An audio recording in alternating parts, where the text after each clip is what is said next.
So guys, कैसे हैं आप सभी लोग। ऑनलाइन स्टडी फॉर यू के चैनल में आप सभी का स्वागत है। आज हम पार्ट 5 लेने जा रहे हैं कोऑर्डिनेट ज्योमेट्री का। तो इससे पहले हम पार्ट 1, पार्ट 2, पार्ट 3 एंड 4 ले चुके हैं, जिसमें हमने एक्सरसाइज से और पूरी एक्सरसाइज 7.1, 7.2 एवं 7.3 से रिलेटेड जो न्यूमेरिकल क्वेश्चन बन सकते थे वो हमने बना दिए।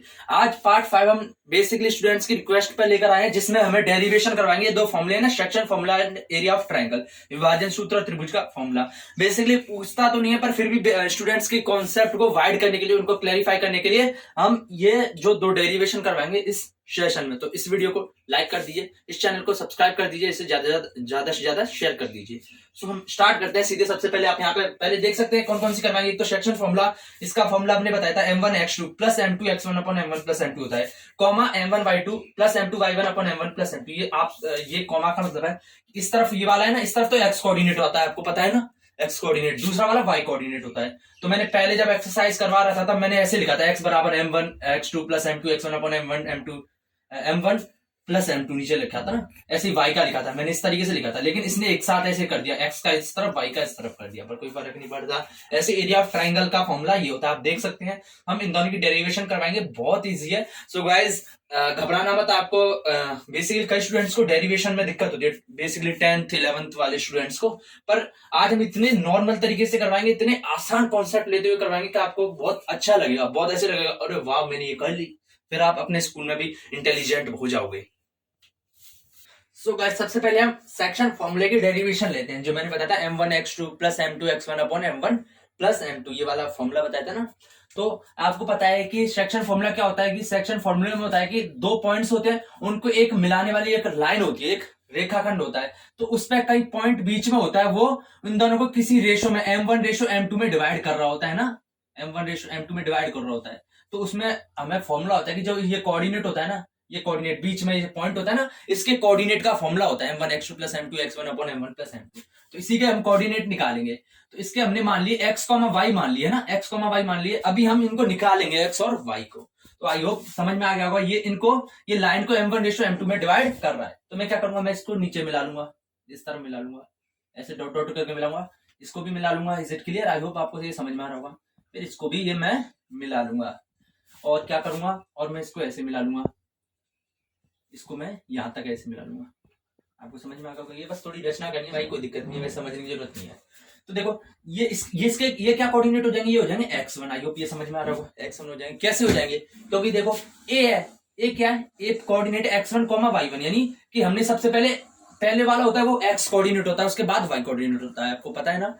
तो जो पहले वाला x कोऑर्डिनेट है दैट इज x1। तो हमने बताया था कि कैसे होते हैं, कि सबसे पहले x कोऑर्डिनेट है तो पहले ऐसे चलते हैं ना, x1 चल लिया, फिर उसके बाद y1 है तो ऊपर y1 चल लूंगा। आई होप ये समझ में आ रहा होगा। ऐसे ही तो पहुंचते हैं, कोऑर्डिनेट पहुंचते हैं। जैसे ये x, y, तो मैं क्या करूंगा, यहां से यहां तक x चलूंगा, फिर y वाले पे चलूंगा, y के लिए मैं ऊपर चलूंगा, तो y ऐसे चलूंगा। ये x2 y2 है, इसका मतलब है कि मैं x2 y2, यानी x2 वाला x वाला कोऑर्डिनेट है, ये x वाला होता है, आपको पता है ना, पीछे वाला y वाला होता है। तो यानी ये x मैंने बताया था, ये तो हॉराइजॉन्टल, यानी इधर या इधर गति करूंगा, है ना। तो मैं क्या करूंगा, मैं इस तरफ गति करूंगा x तो, फिर y2 x2 करूंगा, फिर y2 के लिए मैं ऊपर गति करूंगा। ठीक है, x1 हो जाएगा, ये x हो जाएगा, और ये हो जाएगा x2 हो जाएगा। Is it clear? और ये क्या हो जाएगा, ये हो जाएगा हमारा y1।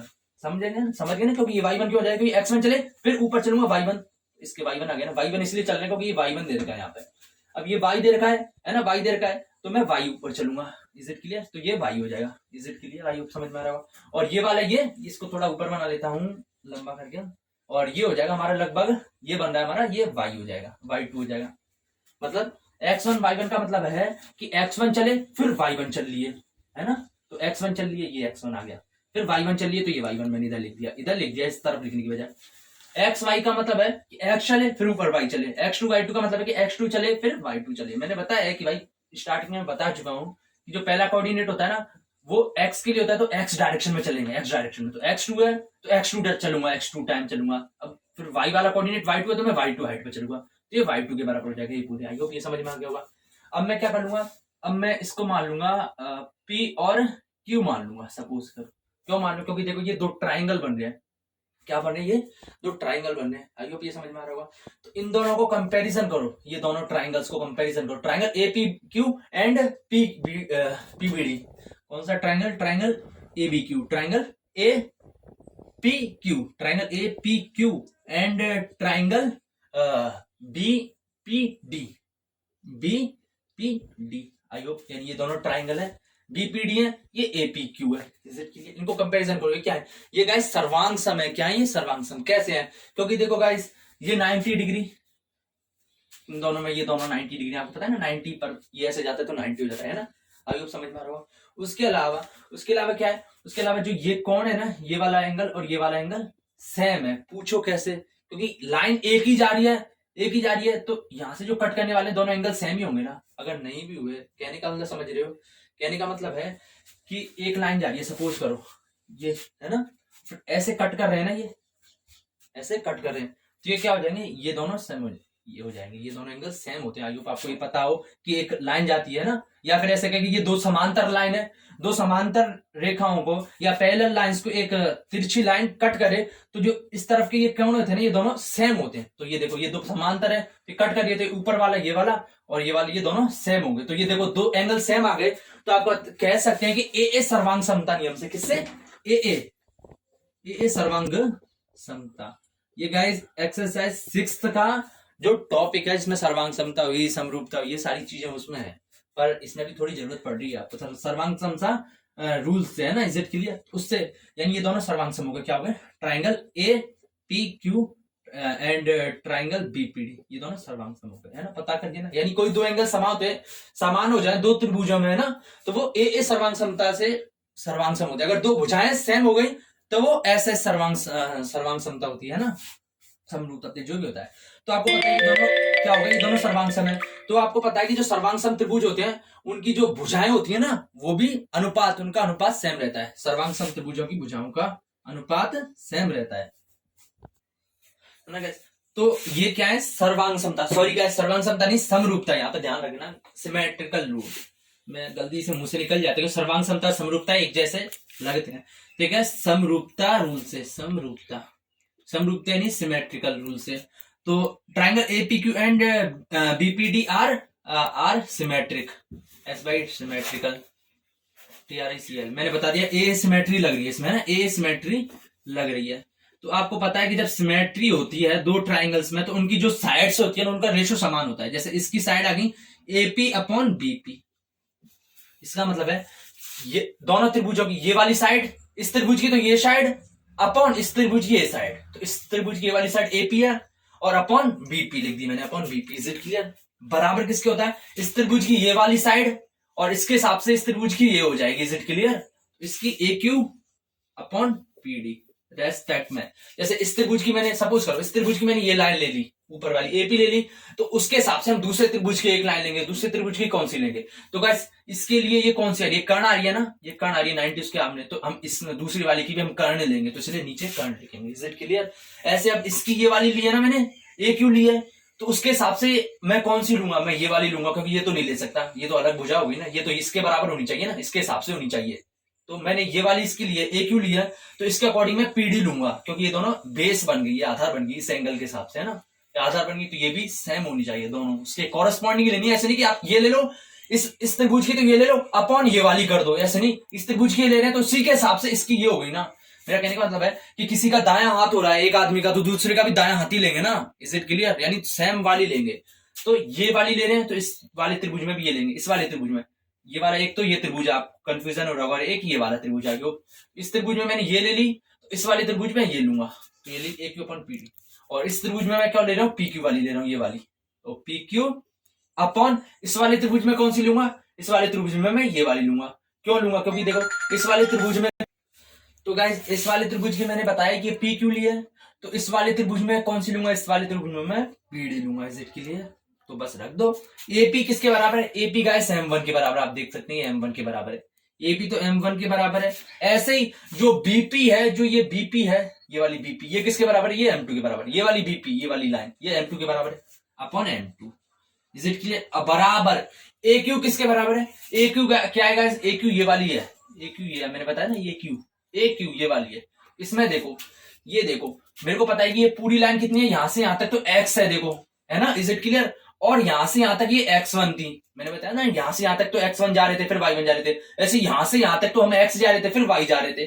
तो ये पूरी तो X है, ये पूरी X1 है, और मुझे क्या चाहिए, मुझे ये वाली चाहिए, ये वाली लाइन चाहिए ना, यही तो AQ के बराबर है, तो ये किसके बराबर हो जाएगी, ये हो जाएगी, इसमें से इस पूरे में से मैं ये वाला हटा दूंगा, इस पूरे में से मैं ये हटा दूंगा, समझ रहे हो, इस पूरे वाले में से, इस पूरे वाले में से ये वाला, इसके इस तरफ वाला पोर्शन हटा दिया, तो यही तो बचा ना, इज इट क्लियर। तो बस यही कर दूंगा कि इस पूरे में से, इस पूरा क्या था, x था, इसमें से मैं ये वाला घटा दिया तो -x1, is it clear, upon PD कितना है गाइस, पीडी देखो, पीडी है ये वाली है, ये वाली डिस्टेंस है, ये शायद ये थोड़ा उबड़ खाबड़ हो गया, पर आप थोड़ा पीछे जाके देखेंगे ना, आपको पूरा इमेज क्लियर दिख जाएगी, उसमें पीडी इसके बराबर है, पीडी ये, यानी ये दूरी चाहिए हमें, कितनी चाहिए, ये वाली दूरी चाहिए हमें, क्या चाहिए, ये वाली, इज इट क्लियर, ये वाली दूरी चाहिए। तो मुझे पता है कि यहां से यहां तक मैंने x2 चला था ना, ये बताया x2 चला था, फिर y2 चला था, तो ये पूरी दूरी x2 है ना, और मुझे ये वाली चाहिए, ये वाली चाहिए ना, तो मैं क्या करूंगा, इस पूरी में से यहां से यहां तक चलूंगा, उसके बाद ये वाली घटा दूंगा, तो ये तो मिलेगी ना, इज इट क्लियर, समझ रहे हो। तो यहां से यहां तक चला मैं, x2 चला, माइनस कर दूंगा मैं, माइनस इसके इस तरफ वाला घटा दूंगा, तो यहां तक, यानी मैं यहां तक ये वाला घटा दूंगा, यहां तक वाला घटा दूंगा, ये घटा दिया, तो यही तो आ गई, इसके बराबर ही तो आ गई, तो माइनस यहां तक कितना आता है, ये यहां तक कितना आ रहा था, यहां तक x के बराबर आता है, x2 माइनस x, आई समझ में आ रहा होगा, बराबर क्या आ जाएगा, बराबर आ जाएगा PQ यानी ये वाली, PQ आप देख सकते हैं, ये वाली आ रही है, PQ ये है, तो अब देखो y में डील करेंगे, PQ ये है, यानी हमें ये वाली चाहिए, हमें क्या चाहिए, ये वाली चाहिए, बताया था कि हमें ये PQ चाहिए, क्योंकि ये PQ चाहिए, तो ये वाली हमें दूरी चाहिए, तो मैंने बताया था कि ये वाली चाहिए, तो मैं क्या करूंगा, यहां तक एंड है, तो यहां से यहां तक की दूरी लूंगा, उसमें से मैं ये नीचे वाली घटा दूंगा, तो अपने आप ऊपर ये वाली मिल जाएगी, तो ये पूरी दूरी कितनी थी गाइस, ये पूरी y के बराबर थी, मैंने बताया था ना, यहां तक y है, और ये दूरी कितनी है, ये मैंने बताया, ये y1 के बराबर है, इज इट क्लियर, तो इस पूरी में से मैं y1 घटा दूंगा, तो यही तो मिलेगी, तो y माइनस y1 अपॉन क्या, अपॉन मुझे bd, अपॉन ये bd है ना, तो bd कितनी है, bd ये वाली है, ये वाली bd है, तो मुझे पता है कि मैं यहां से यहां तक की मैं लूंगा, उसमें से मैं यहां तक वाली घटा दूंगा, यानी इस पूरी में से मैं ये घटा दूंगा, तो यही तो बचेगी, तो ये पूरी कितनी है, ये पूरी है y2 माइनस ये घटा दूंगा, तो ये minus y, is it clear. अब थोड़ा और समझने की कोशिश करना, तो आपको समझ में आ जाएगा, ज्यादा टफ नहीं है। तो मैं क्या करूंगा, बस मुझे मिल गया, एक बार तो मैं इन दोनों को ले लूंगा, है ना, एक बार इन दोनों को ले लूंगा और एक बार इन दोनों को ले लूंगा मैं, है ना। जैसे इसमें क्या रखा है कि 4 बराबर 2 गुणा 2 बराबर 1 गुणा 4 है, तो मैं इन दोनों को लूंगा, तो 4 बराबर 2 गुणा 2 ले सकता हूँ, तो भी सही है ना, और ये ले सकता हूँ 4 बराबर 1 गुणा 4, यानी इन दोनों को ले लिया तो भी कोई दिक्कत नहीं है, हम ऐसे ले सकते हैं। तो गाइस अब मैं करता हूं कि एक बार तो इन दोनों को लेता हूं, इन दोनों को, x वाले को, है ना, इससे मुझे x मिल जाएगा, क्या मिल जाएगा मुझे, ये वाला x मिल जाएगा, ये था ना, ये x, यही तो चाहिए था, ये मिल जाएगा, ऐसे इनको लूंगा तो y मिल जाएगा, फिर मेरे पास वही तो चाहिए था, x और y, वो हमारे आंसर हो जाएंगे। बेसिकली गाइस मेरा तो पॉइंट यहीं पे खत्म हो गया समझाने का, अब x और y आप निकाल सकते हैं, ऐसे तो आप निकाल सकते हैं, पर फिर भी मैं कैलकुलेशन करके बताता हूँ। एक बार मैं ले लिया m1 upon m2, that is x minus x1 upon x2 minus x, is it clear, ये ले लिया है ना, और एक बार मैं इसको इसके बराबर कर दूंगा, तो आई होप मैं ये बाकी चीजें मिटा सकता हूँ, बाकी इनको एक बार रहने देता हूँ, ये लाइन है ना, इसको मैं इधर ले देता हूँ, बाकी सब मिटा देता हूँ, क्योंकि बोर्ड छोटा है और इसमें आपको फिर दिक्कत हो जाएगी, तो मैं एक बार सारा साफ कर देता हूँ। सो गाइस मैंने इसको एक बार सारा मिटा के इस तरफ लिख लिया है। अब मैं क्या करूं, मैं वज्र गुणा करूंगा, मैं क्या करूंगा, मैं इसको इस तरफ भेजूंगा, इसको ऊपर भेजूंगा, तो m1 इसको यहां भेजूंगा तो ये गुणा हो जाएगा, तो x2 माइनस x बराबर, इसको इधर भेजूंगा तो ये भी गुणा हो जाएगा, m2 x minus x1, is it clear. तो इसको करूंगा तो m1 x2 हो जाएगा, इसको इससे किया, ऐसे इसको मैं इससे भी करूंगा, तो m1 इंटू माइनस एक्स ये हो जाएगा, माइनस m1x हो जाएगा, is it clear, equals to इसको करूंगा तो m2x minus m2x1, is it clear. I hope समझ में आ गया होगा। मुझे क्या चाहिए, x चाहिए, मुझे x की वैल्यू तो चाहिए थी ना, वो पॉइंट x ही तो थे फाइंड करने, तो मैं क्या करूंगा, इसको इस तरफ भेजूंगा x वाले को, और इसको यहां ले आऊंगा, तो क्या हो जाएगा m1x2, ये इस तरफ चला जाएगा, तो इस तरफ फिर कुछ नहीं बचा, और इसको यहां, अभी तो चलो यही रहने दो कि सबसे पहले मैं इसको इस तरफ भेज देता हूं, तो m1x2 that is m2x1 minus m2x1 नहीं है, m2x है, minus m2x1 plus m1x, is it clear. क्या किया कि m1x2 था, ये माइनस m2x था ना, तो मैं इस तरफ जाके प्लस m1x हो जाएगा, सॉरी गाइस m1x2 था माइनस m1x था ना, इस तरफ जाके प्लस m1x हो जाएगा ना, और ये m2x माइनस m2x1 यहाँ पे एज इट इज है। अब क्या करूंगा, मैं इसको यहां ले आऊंगा, इसको यहां ले आऊंगा तो माइनस है तो प्लस हो जाएगा, तो m1x2 प्लस m2x1, ये m2x1 इस तरफ आ गया, बराबर इस तरफ क्या हो जाए m2x प्लस m1x। आई होप समझ में आ रहा होगा। अब क्या करूंगा, देखो दोनों में x कॉमन आ रहा है ना, तो कॉमन ले लूंगा, तो m1x2 प्लस m2x1 बराबर, दोनों में x कॉमन आ रहा है तो x में निकाल लूंगा, इसमें से x गया तो बचा क्या, सिर्फ m2 बचा, इसमें से x गया तो प्लस m1 बचा। आई होप समझ में आ रहा होगा। अब क्या करूंगा, मुझे x की वैल्यू चाहिए थी और ये क्या है, गुणा में चला, तो इस पूरे को नीचे भेज दूंगा, तो क्या आ जाएगा m1x2 प्लस m2x1 अपॉन क्या हो जाएगा, ये नीचे आ जाएगा, तो m2 plus m1 that is x इसीलिए बचा क्योंकि ये जो वाला पार्ट था वो नीचे आ गया, तो हमारे पास x कोऑर्डिनेट यही मिल गया। और हमें पता है कि भाई जो सेक्शन फॉर्मूला होता है उसमें जैसे ये होते हैं ना, ये दो पॉइंट्स ए और बी को काटने वाला p होता है, उसके x, y, तो x कोऑर्डिनेट यही होता है, ऐसे हम y कोऑर्डिनेट भी निकालने की कोशिश करते हैं। आई होप ये समझ में आ गया हो, कैलकुलेशन आप कर सकते हैं। सो गाइस अब मैं लेता हूं इन दोनों को लेता हूं, सेम टू सेम यही प्रोसेस होगी, इस तरफ बता देता हूं m1, तो गाइस एक बार इनको ले लेंगे, तो m1 upon m2 that is y minus y1 upon y2 minus y। I hope अब क्या करूंगा, जैसे इसमें गुणा किया तो ऊपर नीचे, वैसे ही इसको इधर भेज दूंगा, इसको इस तरफ भेज दूंगा, तो m1 y2 minus y that is m2 y minus y1। I hope समझ में आ रहा होगा, मेरे को कुछ ही नहीं है, मैंने इसको यहां भेजा, ये भाग में था ना, ये भाग में था, तो मैंने दूसरी तरफ भेजूंगा तो गुणा में हो जाएगा, और ये भी नीचे भाग में था, दूसरी तरफ भेजा तो गुणा में हो गया।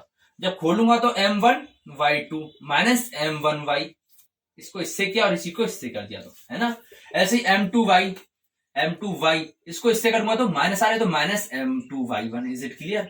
अब क्या करूंगा, अब मुझे पता है कि y वाले को इस तरफ भेज दूंगा, तो m1 y2 that is equal to m2 y minus m2 y1 और ये plus m1 y। Is it clear. इसका मतलब था इसमें ये दो चीज थी ना लेफ्ट हैंड में, m1 y2 minus m1 y, m1 y2 as it is रहने दिया, माइनस m1 y2 को दूसरी तरफ भेजा तो प्लस m1 y हो गया, है ना। इस तरह का तो मैटर हमें समझ में आ गया कि दूसरी तरफ एक भेज दिया, बाकी ये दोनों थे मैंने एज इट इज यहीं पर उतार दिया। अब क्या करूंगा, मैं इसको यहाँ पे लाऊंगा, है ना, क्यों लाऊंगा, क्योंकि देखो दोनों y सेम आ रहे हैं ना कॉमन लेने के लिए, तो m1 y2 ये क्या m2 y1 है, तो इधर आके प्लस में हो जाएगा, तो प्लस m2 y1, और इस तरफ क्या बच रहा है m2 y plus m1 y। आई होप समझ में आ रहा होगा। तब इसको फर्दर करूंगा तो m1 y2 plus m2 y1, ये तो एज इट इज चलने दूंगा, और इसमें देखो दोनों में y कॉमन आ रहा है, जैसे इसमें x कॉमन आ रहा था ना, इसमें y कॉमन आ रहा है, तो y ले लूंगा तो बचेगा क्या, इस तरफ बचा m2 और इस तरफ बचा plus m1। Is it clear. अब जैसे इसमें डिवाइड कर दिया था वैसे इसको डिवाइड कर दूंगा, तो क्या हो जाएगा m1 y2 plus m2 y1 upon क्या हो जाएगा m1 प्लस m2, ये अपॉन में m1 प्लस m2 कहां से है, ये यहां से उठ के इस तरफ आ गया, तो बचा क्या, इस तरफ सिर्फ y बचा, y इसलिए बचा क्योंकि m1 प्लस m2 इस तरफ आ गया। आप चाहो m1 प्लस m2 कर लो या m2 प्लस m1 कर लो, फर्क नहीं पड़ता है ना। आई होप मैंने ये जो दो कोऑर्डिनेट निकाले, ये किसके कोऑर्डिनेट थे, ये थे कि दो लाइन, एक लाइन थी इसमें a और b था, तो बीच में कोई p पॉइंट था, वो m1 और m2 के अनुपात में बांट रहा था, तो इसके कोऑर्डिनेट थे ना, तो x कोऑर्डिनेट तो ये आ रहा था और y कोऑर्डिनेट ये आ रहा है, हमने निकाल लिया। आई होप इस सेक्शन फॉर्मूला की डेरिवेशन समझ में आई होगी, कुछ ही टफ नहीं है, बस थोड़ा डर लगता है। सबसे मेन उसमें जो ये सेक्शन फॉर्मूले की डेरिवेशन में सबसे मेन था कि वो जो दो ट्राइंगल थे ना उनको सिमेट्रिक शो करके वो रेशो लेना, जैसे दो साइड का, इन साइड का रेशो ऐसे, इस साइड का रेशो ऐसे, ये वाली साइड का रेशो लेना था, उसके बाद तो फिर नॉर्मल कैलकुलेशन है, तो सबसे मेन पार्ट वही है।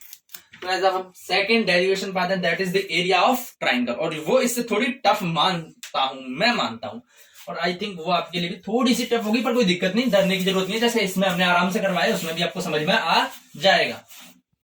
सो गाइस अब हम डेरिवेशन करेंगे एरिया ऑफ ट्राइंगल का, जो फॉर्मूला होता है ना 1/2 x1 y2 minus y3 plus x2 y3 minus y1 plus x3 y1 minus y2, वो कैसे आता है इसकी हम डेरिवेशन करेंगे। तो गाइस ये एक्स वाई कोऑर्डिनेट है ना, एक्स वाई कोऑर्डिनेट, इसमें 3 पॉइंट्स हैं, उन्हीं 3 पॉइंट्स आपको पता है जब 3 पॉइंट होंगे तभी तो 3 साइड्स बनेंगे और एक ट्राइंगल बनेगा, है ना। तो ये 3 पॉइंट से बनने वाला जो ट्राइंगल, इसका एरिया कैसे निकालते हैं वो हम अभी ड्राइव करते हैं। सबसे पहले हम मेन डायग्राम बना लेते हैं, क्योंकि सबसे इंपॉर्टेंट इसमें डायग्राम ही होता है शो करने के लिए। x3 y3 ये 3 पॉइंट, अब मुझे इसका एरिया चाहिए तो मैं क्या करूंगा, मैं इसको मिला दूंगा इससे, है ना, और इसको भी मिला दूंगा और इसको भी मिला दूंगा, जैसे पिछले वाले में मिलाया था, इसी के लिए मिला दिया। तो मुझे क्या चाहिए, मुझे वाला एरिया, मुझे चाहिए ये वाला, ये पूरा एरिया है ना, ये वाला, क्योंकि यही तो ट्राइंगल घेर रहा है, ये त्रिभुज है, ये तीनों पॉइंट घेर रहे हैं, ये वाले ए बी सी वाले, मैंने ये मिला दिया तो ये वाला ही तो एरिया था, ये पूरा ही तो घेर रहे हैं ना। तो मुझे क्या चाहिए, मुझे ये वाला एरिया चाहिए। तो गाइस आइए मैं मार्कर दूसरा यूज करता हूँ जिससे आपको ज्यादा क्लियर देखे। तो मुझे एरिया क्या चाहिए, मुझे ये वाला एरिया चाहिए, मुझे ये वाला एरिया चाहिए, आई होप ये समझ में आ रहा होगा, ये वाला एरिया, ये सारे एरिया है ना, ये वाला एरिया चाहिए मुझे, ये वाला है ना। तो मैं कैसे निकाल सकता हूं, मैं एक तो ऐसे निकाल सकता हूं कि ये देखो ये गाइस मेरा जो डायग्राम है वो थोड़ा खराब बन सकता है, पर ये क्या है, सीधी लाइन है, परपेंडिकुलर लाइन है ना, ये लंबवत है और ये पैरेलल है, सीधी लाइन है। तो क्या है, मैं ऐसे कर सकता हूं कि मैं इसको जोड़ लूं, इस पूरे को, ये आ गया, फिर इसको जोड़ लूंगा, है ना, इज इट क्लियर। तो ये दोनों को जोड़ लूंगा तो कितना एरिया हो जाएगा, ये पूरा आ जाएगा ना, क्योंकि ये जोड़ा तो ये आ गया, ये जोड़ा तो ये आ गया। मैंने एक मतलब इसका ये मतलब है कि जैसे आधी रोटी है और आधी रोटी, इन दोनों को जोड़ लिया तो एक पूरी रोटी के बराबर हो जाएगा ना। तो ये था, ये जोड़ लिया और ये जोड़ लिया, तो इसमें ये पूरा एरिया आ गया। अब क्या करूंगा, इसको जोड़ूंगा, फिर उसके बाद मैं इस नीचे वाले को घटा दूंगा। तो इसका मतलब यही हो गया ना कि ये वाला पार्ट था, ये वाला पार्ट था, ये पूरा आ गया, ये पूरे बस में ये वाला घटा दिया तो सिर्फ यही बचेगा ना। तो बस मैं यही करूंगा कि जो इस पूरा इसका एरिया निकालूंगा प्लस इसका एरिया निकालूंगा, तो ये पूरा आ जाएगा, इसमें से मैं ये नीचे वाला घटा दूंगा, तो क्या आ जाएगा, ये वाला एरिया अपने आप मिल जाएगा। मुझे यही तो चाहिए एरिया, मुझे यही एरिया चाहिए। तो क्या करूंगा, मैं सबसे पहले ये वाला एरिया निकालूंगा। तो मैं एक बार इसको कोऑर्डिनेट दे देता हूं, डी ई एफ और जी मान लेता हूं, इज इट क्लियर। तो मैं क्या निकालूंगा, ये क्या है गाइस, इसको देखो, इसको ऐसे अज्यूम करके देखो, थोड़ा टेढ़ा करो, ये क्या है, ये दोनों, ये क्या है गाइस, ये क्या है, ये दोनों समांतर लाइन आप देख सकते हैं इसमें, ये दोनों समांतर लाइन है ना, और एक समलंब चतुर्भुज बन रहा है। आपको पता नहीं समलंब चतुर्भुज क्या होता है, इसको थोड़ा 90 डिग्री एंगल से ऐसे मोड़ दो तो ये ऐसे ही तो बन जाएगा। इसको जो ई एफ है इसको थोड़ा ऊपर की तरफ कर दो, ऐसे मोड़ दो तो ये ऐसे ही तो बन जाएगा, ऐसे करके ये ऐसा बन रहा है, ऐसा ही कुछ बन रहा है, इज इट क्लियर। तो ये समलंब चतुर्भुज, उसमें क्या समलंब चतुर्भुज का फॉर्मूला क्या होता है, ये मतलब 1/2 है ना, 1/2 इंटू जो समांतर भुजाएं होती है, जैसे ये दोनों समांतर भुजाएं, तो इनका ऐड कर देंगे, इन दोनों को जोड़ेंगे इंटू इनकी जो हाइट होती है ना, ये वाली, इज इट क्लियर। तो गाइस इसमें समांतर भुजाएं कौन सी आ रही है, इनमें समांतर भुजा रही है, एक तो ये वाली आ रही है और एक ये वाली आ रही है ना, इनको ऐड करेंगे, इंटू क्या करेंगे, इंटू इनके बीच की दूरी, इनके बीच की दूरी क्या ई एफ के बराबर है ना, तो ये आ जाएगा। आई होप ये समझ में आ रहा होगा। तो बस यही फॉर्मूला लगाऊंगा कि जो मुझे एरिया ऑफ ट्राइंगल क्या होगा, सबसे पहले लिख लेता हूं, area of triangle A B C, triangle A B C बराबर क्या होगा, बराबर क्या होगा, जो क्वाड्रिलेटर है, क्वाड्रिलेटर जो चतुर्भुज है, ये समलंब चतुर्भुज है, इसका एरिया प्लस इसका एरिया माइनस ये नीचे वाला, तो ये क्या करूंगा, area of A B E F D, यानी A B E F D ये वाला एरिया प्लस क्या हो जाए, plus A D F G C, plus A D F G C, है ना, यानी ये प्लस ये माइनस ये वाला घटा दूं, तो ये क्या आ रहा है, B D C F, B D C G F E, तो माइनस क्या कर दूंगा, माइनस जो area of B D C G F E, यानी ये जोड़ा माइनस ये वाला कर दिया। और आपको पता है, एक बार इधर नोटिफिकेशन डालता हूं कि जो ये एरिया होगा ना समलंब चतुर्भुज का, क्या समलंब चतुर्भुज, इंग्लिश में इसको कहते हैं समलंब चतुर्भुज को मैंने बताया TRAPEZIUM, ट्रिपीजियम होता है समलंब चतुर्भुज, ट्रिपीजियम समलंब चतुर्भुज है ना, तो ये समलंब चतुर्भुज है। तो उसका एरिया आपको पता है क्या होता है, वो होता है 1/2 इंटू जो समांतर भुजाएं होती है ना, जो पैरेलल लाइंस होती है, into add of parallel lines या सम ऑफ पैरेलल लाइंस, मैं शॉर्ट में लिख रहा हूं पैरेलल, है ना, इंटू उनके बीच की हाइट होती है या लंबवत दूरी या परपेंडिकुलर डिस्टेंस, आप इतना हल्का सा लिख लेना। तो क्या होगा, तो मुझे एरिया ऑफ ट्रायंगल चाहिए, तो उसके लिए मैं इसको जोड़ूंगा, तो इसके लिए एरिया इसका क्या होगा, 1/2 इंटू इसका एरिया कितना होगा, इसका एरिया होगा इस वाली चीज का होगा 1/2 इंटू जो पैरेलल लाइंस होती हैं। देखो ये थोड़ी एंगल से आ रही है, पैरेलल ये समांतर है, ये दोनों समांतर है, तो ये क्या है, ये बीई है और ये ए एफ है, क्या है, ए एफ और बीई, ठीक है, ए एफ प्लस बीई समांतर भुजा होती है, उनका ऐड होता है, सम होता है ना, ए एफ प्लस बी, ये क्या सर गाइस, ए एफ नहीं है, ये है ए एफ, हाँ ए एफ प्लस बीई है, A F plus BE, A F plus BE into उनके बीच की डिस्टेंस, उनके बीच का डिस्टेंस है ई एफ के बराबर है, ई एफ ये डिस्टेंस है ना, इंटू ई एफ आ जाएगा, है ना, इज इट क्लियर। ये एरिया इसी तरीके से ये निकालते हैं, प्लस 1/2 इंटू क्या हो जाएगा, ये वाला इसके लिए जो पैरेलल लाइंस हो जाएंगे वो तो एक तो ए एफ हो जाएगी और एक सी जी हो जाएगी, तो A F plus C G into उनके बीच का जो डिस्टेंस हो जाएगा वो क्या जाएगा, जी एफ के बराबर हो जाएगा, is it clear, G F ये आ गया, G F, is it clear. अब ये आ गया प्लस ये कर दिया, माइनस ये वाला करूंगा, तो माइनस 1/2 इंटू गाइस, अब देखो इस वाले के लिए इसके लिए देखो गाइस, अगर मेरे पास अभी 4 मार्कर नहीं है, 3-4 तरीके के, अलग अलग तरीके के, अगर वो होते तो आपको और ज्यादा क्लियर समझ में आता, पर फिर भी कोशिश करो। तो ये है, इसके लिए देखो गाइस, ये तो 2 पैरेलल लाइंस हो गई है ना। आप सोच रहे हो ये भी तो है, ये भाई चतुर्भुज के अंदर आ रही है, चतुर्भुज के कॉर्नर वाली थोड़ी भुजा, ये तो बीच में। अब मैं बोलूं कि ये है, ये तरह से ट्रेपेजियम है, तो मैं इसको थोड़ी ले लूंगा पैरेलल में, इन दोनों को थोड़ी जोड़ूंगा, ऐसा थोड़ी करते हैं, ऐसा तो नहीं करते ना। ये भी तो पैरेलल लाइन ले लिए, हम करते हैं ये बीई इंटू बीई प्लस क्या आ जाएगा, प्लस सीजी इंटू क्या आ जाएगा, इंटू इनके बीच की जो डिस्टेंस है that is easy. I hope समझ में आ रहा होगा। तो फर्दर इसको करूंगा तो वो किसके बराबर रह जाएगा, लिखो 1/2 इंटू ए एफ। सबसे पहले मैं ए एफ बीई ये चीज निकालता हूँ, ये क्या क्या चीजें दे रखी है। तो सबसे पहले मैं इसी डायग्राम में निकालता हूँ, इसको मिटा देता हूँ। जो ए एफ है, ए एफ किसके बराबर है गाइस, ए एफ कहाँ है, आप देख सकते हैं यहाँ पे। ए एफ किसके बराबर है, ये ए एफ है गाइस y1 के बराबर, आपको पता है ना।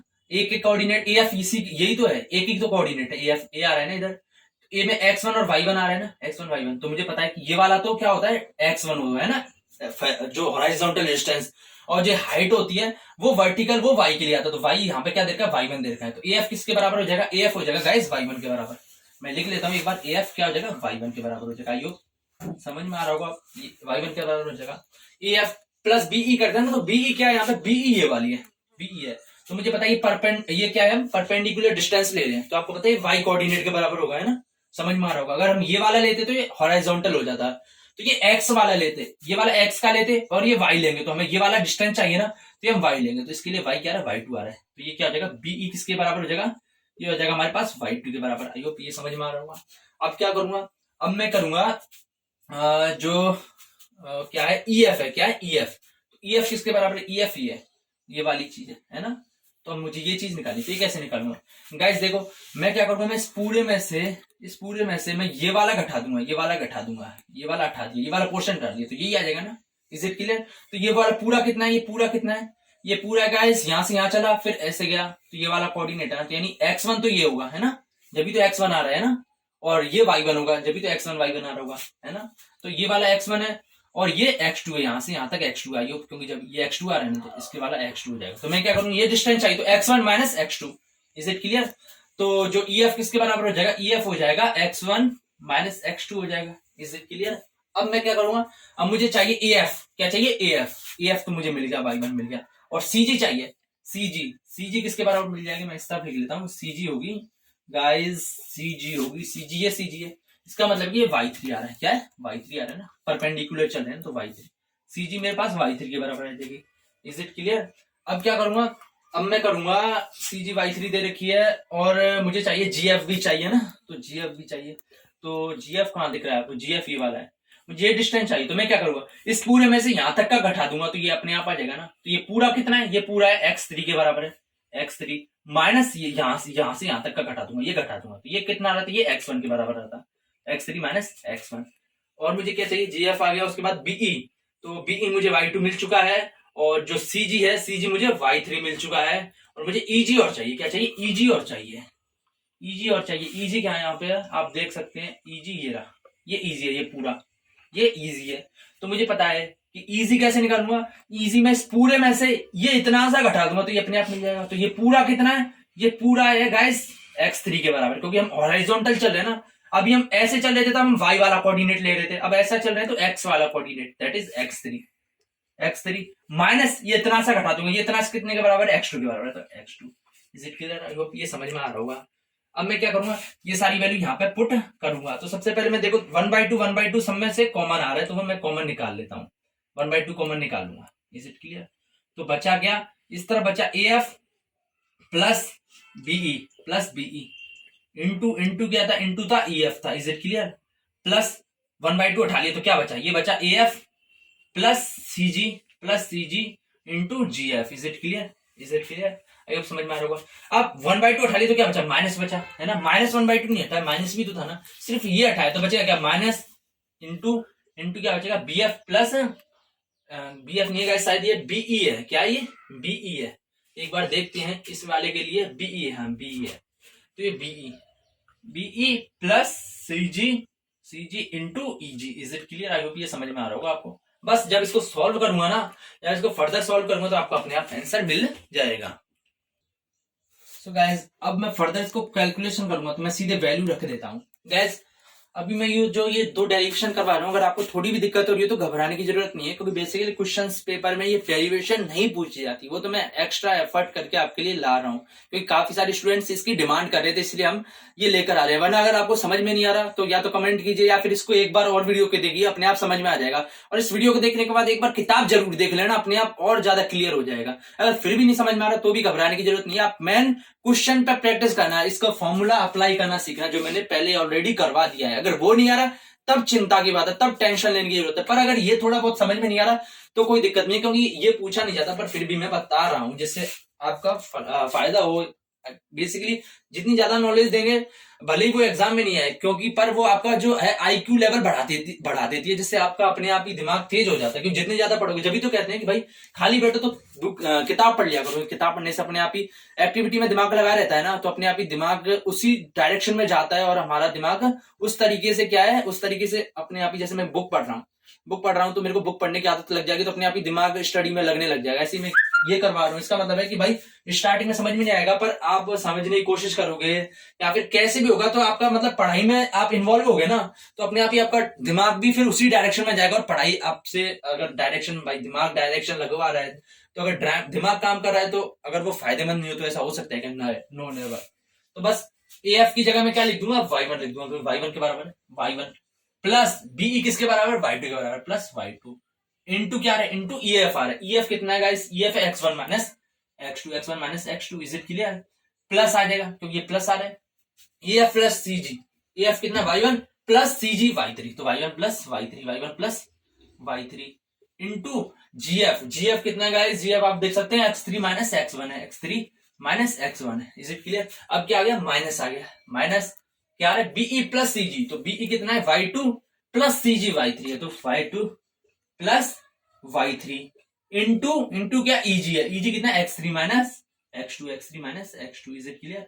ये तो बस गाइस 1/2 आ गए। जब इसको फर्दर सॉल्व करेंगे तो फॉर्मूला बन जाएगा, आप करना चाहे तो खुद कर लेना, बाकी इसमें मैं करवा ही देता हूँ। चलो आप तो इतना है तो वैसे करवाने की जरूरत नहीं है। क्या करूंगा, इन दोनों को गुणा करूंगा, तो पहले y1 को इससे करूंगा, है ना, फिर y1 को इससे करूंगा, उसके बाद y1 का मैटर खत्म, y2 को इससे करूंगा और फिर इससे करूंगा, इज इट क्लियर। तो y1 को x1 से करूंगा तो x1 y1 बचेगा, हो जाएगा ना। अब y1 को x माइनस x2 से करूंगा तो माइनस आ जाएगा x2 y1, is it clear. यानी इसको मैंने दोनों से कर दिया। अब इसका आ गया, इसको मैं इससे करूंगा तो y2 x1 या फिर x1 y2, is it clear. मैं x वाला पहले लिखता हूँ, y वाला बाद में लिखता हूँ, जिससे अच्छा आदत पड़ जाती है, और फिर मतलब सिस्टमेटिक तरीके से करेंगे ना आप कोई काम, तो आपको उस काम में महारत हो जाएगी। तो y2 को x1 से करूंगा तो x1 y2, अब y2 को माइनस x2 से करूंगा तो minus x2 y2, is it clear, minus x2 y2 क्या आ रही है, प्लस हमने इसका तो यूज कर लिया है, इसका यूज कर लिया। अब इसका करते हैं, इस वाली बातें, तो इसमें इससे करूंगा फिर इससे करूंगा, तो सबसे पहले y1 को x3 से करूंगा तो क्या आ जाएगा, x1 y1 आ जाएगा, इज इट क्लियर। अब इसका मैंने मैटर खत्म, क्योंकि इसका मैंने मल्टीप्लाई कर दिया दोनों से। अब इस पे आ जाता हूँ, इसको मैं y3 को x3 से करूंगा तो प्लस x3 y3 आ जाएगा, इज इट क्लियर। अब y3 को माइनस x1 से करूंगा तो माइनस x1 y3 आ जाएगा। आई होप ये समझ में आ रहा होगा, आई होप समझ में आ रहा होगा। अब क्या करूंगा, अब करूंगा कि माइनस बाहर है, माइनस को भी रहने देता हूँ। y2 को मैंने बताया था ना, अब इसका मैटर खत्म। अब इस पे आते हैं, इसको इससे करूंगा तो y, लेकिन एक बार माइनस भी है ना, तो माइनस y2 x3 आ जाएगा, is it clear, minus y2 x3। अब मैं y2 को माइनस x2 से करूंगा तो माइनस y2 x2 आ जाएगा, क्योंकि y2 को माइनस x2 से करूंगा, माइनस x2 है, इससे करूंगा तो y2 x2 आएगा, लेकिन माइनस का आएगा, और एक बार भी माइनस है तो दो माइनस हो गए ना, तो क्या हो जाएगा, फिर प्लस हो जाएगा, तो क्या हो जाएगा, प्लस y2 x2 हो जाएगा, is it clear. I hope समझ में आ रहा होगा। अब क्या करूंगा, इसको मैं इससे करूंगा तो y3 को x3 से करूंगा तो y3 x3 आएगा, प्लस में आएगा, लेकिन बाहर माइनस है तो इसलिए माइनस y3 x3 आएगा। अब क्या करूंगा, y3 को माइनस x2 से करूंगा तो माइनस x2 y3 आएगा, y3 को माइनस x2 से करना तो गाइस माइनस x2 y3 आएगा, लेकिन आगे माइनस भी है, बाहर माइनस भी है, तो दो माइनस हो जाएंगे, तब क्या बन जाएंगे, प्लस बन जाएंगे, जैसे यहाँ पे बन गए थे ना। तो सेम यही रहेगा कि क्या आ जाएगा, y3 x2 प्लस का हो जाएगा, तो इधर लिख लेता हूं मैं, plus y2 x sorry guys y3 x2 हो जाएगा, क्या y3 x2 आई होप समझ में आ रहा होगा। एक बार मैं ये सारा मिटा देता हूं, फिर इसको मैं ऊपर लिख के सॉल्व करता हूं। इतनी मेहनत कर रहे हैं तो यहाँ तक तो समझ में आना चाहिए, क्योंकि टफ कुछ भी नहीं है, इजी सी चीज है। पर फिर भी नहीं समझ में आया तो एक बार और प्रैक्टिस करना, क्योंकि practice makes a man perfect. तो इसको क्या लिखता हूँ मैं, लिखता हूँ 1/2 बार चल रहा है, is it clear, x1 y1 minus x2 y1। तो क्या लिख लेता हूं मैं, एक बार तो x1 वाले एक तरफ लिख लेता हूं मैं। सो गाइस अब मैं सबसे पहले इसको यहीं पर सिंप्लीफाई करने की कोशिश करूंगा। तो देखो ये प्लस, इसके आगे आप ये मत सोच लेना x1 माइनस का है, इसके इस तरफ है, हम साइन देखते हैं उसके आगे क्या होता है, उसी के हिसाब से साइन देखते हैं ना। तो x1 y1 के आगे कुछ ही नहीं आ रहा, तो यानी प्लस है। और इस तरफ क्या आ रहा है, इस तरफ माइनस आ रहा है ना, माइनस x1 y1, और ये प्लस है, तो मुझे पता है दोनों एक जैसा है तो कट जाएंगे। यानी इसी में प्लस, सपोज करो x1 y1 2 है, तो इधर +2 भी आ रहा है और -2 भी आ रहा है, तो वो कट जाएंगे ना, तो ऐसे ये दोनों तो कैंसिल हो जाएंगे। इज इट क्लियर है, यो समझ में आ रहा होगा। अब ये देखो इस तरफ आ रहा है x2 y2 आ रहा है, यहाँ पे देखो माइनस का ये आ रहा है ना, -x2 y2 आ रहा है। और इस तरफ देखो ये प्लस का आ रहा है y2 x2 करो या x2 y2 करो, ये की मतलब होता है ना, मेरा मतलब है 3 गुणा 2 करो या 2 गुणा 3 करो, आगे पीछे गुणा में कोई फर्क नहीं पड़ता। तो -x2 y2 है, ये प्लस का x2 y2 है, तो ये दोनों भी कैंसिल आउट हो जाएंगे। आई होप समझ में आ रहा होगा। अब देखो ये क्या है, x3 y3 है, क्या ये x3 y3 है, प्लस का है। और यहाँ देखो यह -y3 x3 है, तो ये दोनों माइनस का। आप सोच रहे अलग अलग है, नहीं गाइस, आगे पीछे का दोनों मैंने बताया था ना, फर्क नहीं पड़ता, y3 x3 लिखो या x3 y3 लिखो, फर्क नहीं पड़ेगा। ये दोनों प्लस माइनस आ रही है, तो ये भी कैंसिल आउट हो जाएंगे। जो बाकी बच रहे हैं उनको एक बार लिख लेता हूँ, क्या बच रहे हैं, ये बच रहा है -x2 y1 है ना, -x2 y1 plus x1 y2 plus x1 y2, यानी ये दोनों लिख लिए, ये खत्म हो गया। क्या बचा, x3 y1 plus x3 y1, ये खत्म -x1 y3 आई होप समझ में आ रहा होगा। -y2 x3 ये खत्म बचा क्या, प्लस y3 x2 आई होप ये समझ में आ रहा होगा आपको। अब फर्दर हम करते हैं, क्या करते हैं देखो, हम करते हैं कि सबसे पहले मैं इसको सीक्वेंस के हिसाब से जमा लेता हूं, है ना, क्योंकि मुझे फॉर्मूला ड्राइव करना है ना। मुझे फॉर्मूला पता है कि फॉर्मूला क्या होता है, 1/2 x1 y जो होता है y2 minus y3 plus x2 जो होता है y3 minus y1 plus x3 क्या होता है y1 माइनस y2 होता है, आपको ये पता है। तो मुझे क्या चाहिए, x1 आगे चाहिए, तो मैं जो x1 वाले ना उनको पहले लिख लूंगा, फिर उसके बाद मैं x2 वालों को लिख लूंगा, फिर x3 वालों को लिख लूंगा, आयो है ना, क्योंकि मुझे फॉर्मूला पता है, ये ड्राइव करना है, मैं उसी के हिसाब से इसको जमा लूंगा। देखिए इसमें x2 का रहा है तो इसको नहीं लिखूंगा, इसमें x1 आ रहा है तो इसको पहले लिख लिया x1 y2। अब देखो इसमें भी x1 आ रही है ना, -x1, तो x1 आ रहा है तो -x1 y3 हो गया। इज इट क्लियर, यानी x1 का मैटर खत्म। उसके बाद x2 वाला चाहिए मुझे, x2 वाला एक तो ये आ रहा है कि एक तो ये वाला आ रहा है -x2 y1। Is it clear, x2 y1 यानी इसका मैटर खत्म। और x2 का कहाँ आ रहा है, एक ये भी आ रहा है, प्लस आ रहा है प्लस x2 y3 आयो। अब बचा क्या, x3 वाला बचा, क्योंकि लास्ट में हमें x3 लिखना है, ठीक बचा प्लस x3 y1 और ये बच रहा है -x3 y2 x3 करो या x3 y2 करो, फर्क नहीं पड़ता। आइए समझ में आ रहा होगा। जब इसको फर्दर करूंगा 1/2 करूंगा, देखो दोनों में x1 कॉमन आ रहा है, इज इट क्लियर, तो x1 में बाहर ले लूंगा, अंदर क्या बचा, इस तरफ बचा y2 और यहाँ बचा y3 माइनस का, क्योंकि माइनस भी तो ना, तो -y3। इज इट क्लियर, इन दोनों को मैंने यूज कर लिया।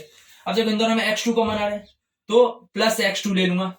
Is it clear, x2 common ले लिया, x2 ले लिया, तो यहां से x2 लिया तो बचा क्या, -y1, क्योंकि माइनस भी है ना, जैसे इसमें लिया था, इसमें से x1 लिया था तो -y3 बचा था, इसमें से x2 ले लेंगे तो -y1 बचेगा, तो -y1 और x2 ले लिया यहां से तो +y3 बचेगा। ये समझ में आ रहा होगा, क्योंकि काफी इजी है, तो हम दोनों ले लिया। अब इसमें से देखो x3 कॉमन आ रहा है तो प्लस x3 ले लूंगा, x3 ले लिया, बचा क्या, इस तरफ बचा सिर्फ y1 और यहाँ बचा -y2 आई होप समझ में आ रहा होगा। जब इसको मैं एक बार और सिंप्लीफाई करता हूं तो x1 ये y2 minus y3 as it is plus x2 as it is. अब मैंने y3 को आगे लिख लिया -y1, यानी प्लस वाले को पहले लिख लिया, माइनस को पीछे कर दिया, है ना, कर सकते हैं ना। मेरा कहने का मतलब है -2 + 4 है, तो ये कितना होता है, ये होता है 2 के बराबर। या फिर मैं ऐसे करूं 4 - 2, यानी 4 को पहले लिख लिया, -2 को बाद में लिख लिया, तो ये 2 के बराबर ही होगा, तो फर्क नहीं पड़ेगा। तो ऐसे कर लिया, यानी इसको मैंने आगे पीछे कर लिया, और इसको x3 as it is y1 minus y2। I hope ये समझ में आ गया होगा आपको। सो गाइस ये जो डेरिवेशन थी, हमें पता है कि ट्रायंगल का फॉर्मूला यही होता है, और हमने ये प्रूव भी कर दिया। तो आई होप ये जो मैंने डेरिवेशन करवाई है फिर स्टूडेंट्स की एक्स्ट्रा डिमांड पे, तो ये आपको जो मेरी डेरिवेशन करने का तरीका पसंद आया होगा। सो इस वीडियो को लाइक कीजिए, इस चैनल को सब्सक्राइब कीजिए, इसे ज्यादा से ज्यादा शेयर कीजिए। So thank you, have a nice day, tata, see you soon.